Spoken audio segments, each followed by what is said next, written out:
ورحمۃ اللہ وبرکاتہ. یو ځل بیا چې دنه مخکې ما ویډیو کړی و دلته زه راغلی وم. دا عمر آباد دی. عمر آباد د جلالان را دی خو عمر آباد غټ بازار دی جوړو سره خواته دی. نو پای کې ماشاءالله دا ملګری چې کم دی دوی دا څومره ضعیف قرآن مجیدونه دي دا راوړي دلته غیر چاپیره پسې ګرځي په خپل نمبرو خلکو ته ورکي هغې سره خلک اطلاعګانې کوي خو په کورونو کې دي په جوماتونو کې دي په سکولونو کې کتابونه یې ضعیف دي د الله نومونه یې پکې دا ټول بیا دوی راټولوي دلته. د دې نه مخکې ماشاءالله په ډاکټر صاحب ما دلته پروت و دې ځای ماشاءالله ترقیم کړی ښایسته فرش ورته واچو ځای ورته ښایسته برابر کو. نو هغه څومره قرآن مجیدونه تللي هغه ټول ماشاءالله ځمکې ته وسپارلی شو هغه ښخ شو. اوس دا قرآن مجیدونه دوی بیا وایي چې تاسو راشئ مولوي صاحب یو کلیپ ساز کوي یو ویډیو ساز کوي څومره مسلمانان دي تورسري دي زنانه دي نارینه دي هر ځای کې دي هغوی سره ځای کې په کورونو کې څومره قرآن مجیدونه ضعیف دي چې هغه یو ځای کې راجمع کوي موږ ته بیا رنګ کوي موږ به پسې ځو یا دې دلته راوړي. نو مهرباني وکړئ جناب دا قرآن مجید دی زما استاد لپاره به شفاعت کې قیامت کې جګړه به باقاعده کې دي جګړه منلې شوې ده او د شفاعت هم منلې شوې ده. نو تاسو جی مهرباني وکړئ چې څومره تاسو هر ځای کې قرآن مجیدونه دي کو په جومات کې دي کو په هر ځای کې دي هغه تاسو راټولوئ یو بوجي کې ږدئ یو ځای کې او بیا دوی ته رنګونه کوئ نو دوی به انشاءالله بیا درځي. د دوی دا نمبر چې کوم دی دا ستا نمبر دی ګنیش بابا دا نمبر دی 0343 92 91 918 0343 92 91 918. دا چې د تغبې ګیر چاپیره شیرګل شو داسې ساکوټ ګیر چاپیره څومره خلک دي د دې سره تاسو رابطه کولی شي.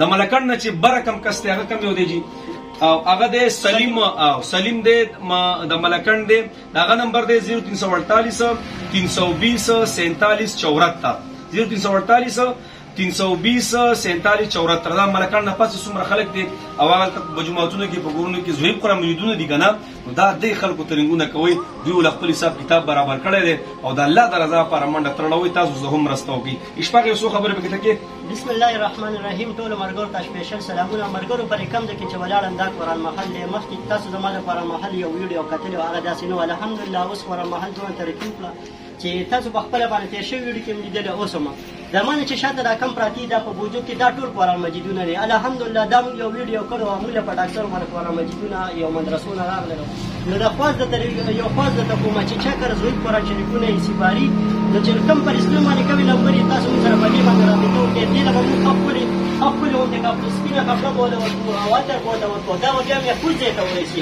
بل له دې نه دا خبره چې چا کله د اوس امتحانونه دا د اوس ټوله نتیجې ورپسې کېږي به انشاءالله تاسو دغه مهرباني وکړئ چې چا کله اسلامیات کتابونه اردو کتابونه چې ادالب ناواله د یې پورې دا ټول د قرآن په الفاظو کې راځي دا ټول تاسو په کبالیانو باندې مه خرڅوئ. تاسو دا یو ځای ته جمع کړئ مونږ ته یې رالېږئ دا به مونږ پوس کوو که خیر انشاءالله.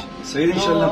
تاسو ټول په دې خبره عمل وکړئ خیر د دوی نمبر یې تاسو له رالې د په خپل عمر آباد بازار کې د دوکان دی نو که څومره ګیر چاپېره کسان په نمبرو مو سره رابطه کوي دوی به درځي او که دلته ولره رسوئ انشاءالله ډېر باندې صحیح دی الله خوشحاله کړي.